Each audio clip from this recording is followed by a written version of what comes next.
Hello everybody, my name's Richard Smith. I'm the director of the Tank Museum here in Bovington, and today I'm going to be looking at my bottom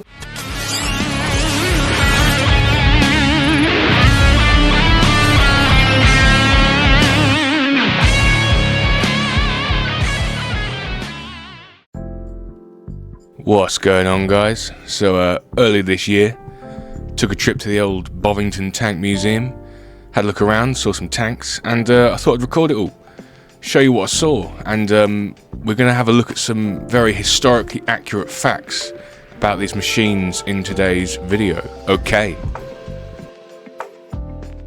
But I hear you ask, what gives me, some random man from the Midlands in his late 20s, Forensic science has now uncovered what the most attractive man might look like.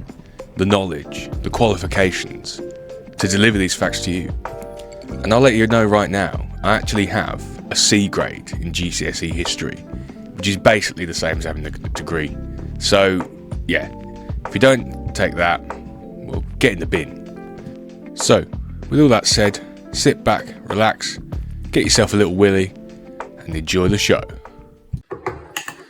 Yeah, I've got my little Willy beer, made by Piddle Brewery, hashtag take the piddle, on my little Willy coaster.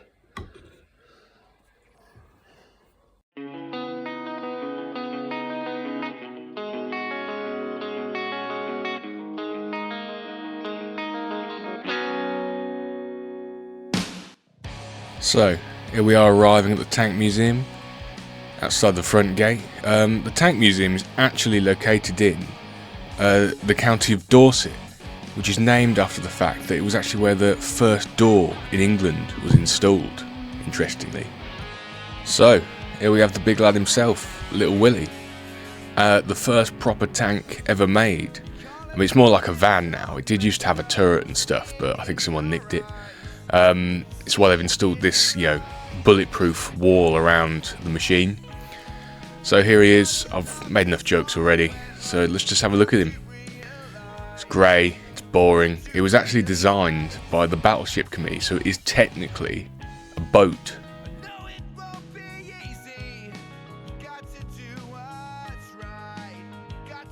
The second tank ever made was actually called Big Willy, and it was named after the biological fact of what happened to King George when he first saw it. Next, we've got a couple of examples of armoured cars, also known as weaponised whips. Basically just a bit more than your average Vauxhall Corsa, really. That's about it.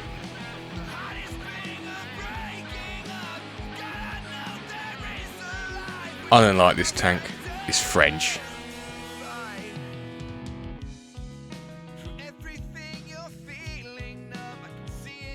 And here we have the Panzer II, which improved significantly upon the design of the Panzer I, with better graphics and processing power, sharper textures, more complex scenes and higher frame rates.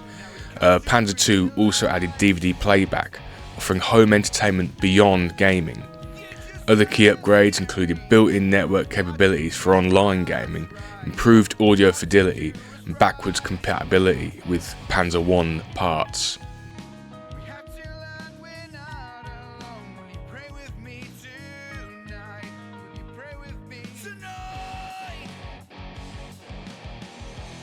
The Lloyd carrier was used for carrying drunk Holmes Guardsmen back from the pub. That was what it was designed to do, with the machine gun for fighting off the police.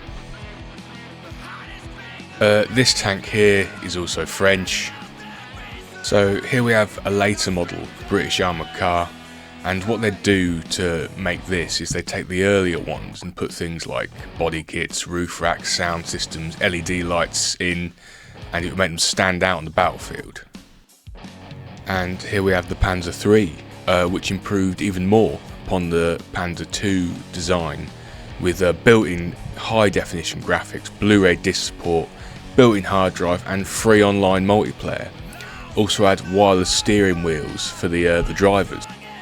And here we have the Soviet T-34, named as such because it took only 34 seconds to build one of these, which is how they managed to pump so many out during the war.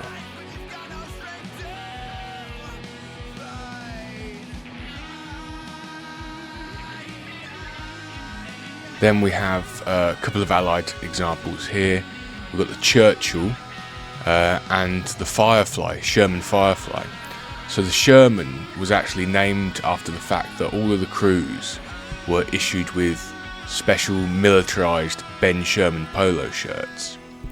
And the Churchill was named after the fact that the Allies had a special deal with Churchill car insurance, which meant they had the best premiums on the insurance for these tanks, which was very important because they knew they were going to lose some and they wanted to recuperate some of that, that money from the war for the post-war years.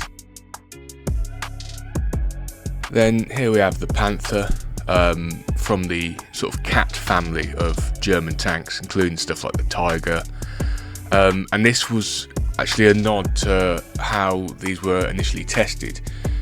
During the sort of late war madness of the war, Germany actually raided many of the country's zoos and sort of employed big cats such as panthers and tigers as crew to test out these machines. Panther's got its own bucket.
So one of the things that I think's really overlooked in history is the effect that SpongeBob had on tank design back in the day. When they were coming up with ideas to make tanks cross water, be amphibious, they actually took inspiration from the boat cars that you see in SpongeBob, as you can see with these following examples here. They're basically identical.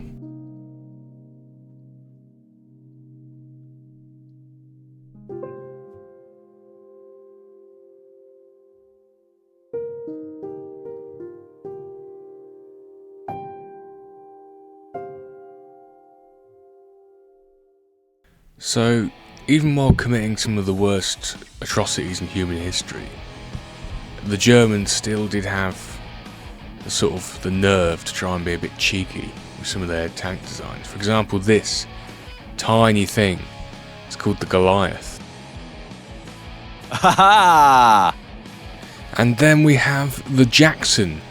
Curiously, is named as such because there was an incident when the American army had some issues with the supply lines, which meant that all the tank crews in the Battle of the Bulge, when it was very cold in the winter, were only each issued with one glove, and they all bore a striking similarity then to the famous pop star Michael Jackson.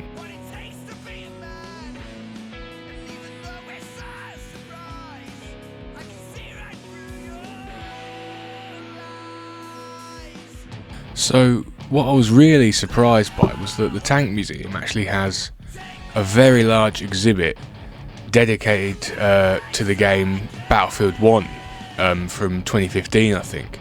And as someone who's put a lot of hours into that, still plays to this day, I was really pleased to see that they'd recreated quite a lot of the vehicles, the weapons, the maps from that game for us to enjoy in person.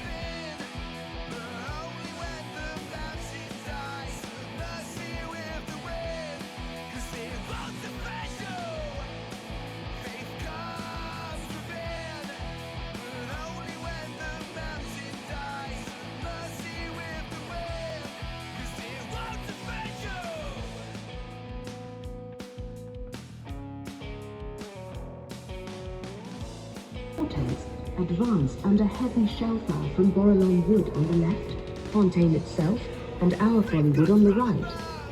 Here is an account by someone who fought in one of these tales.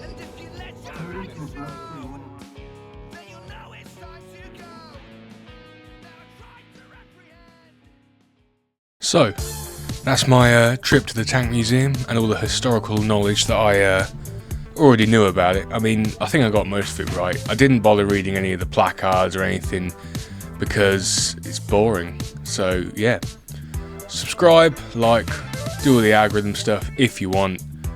You're your own person. I'm not going to tell you how to live your life. And stay frosty.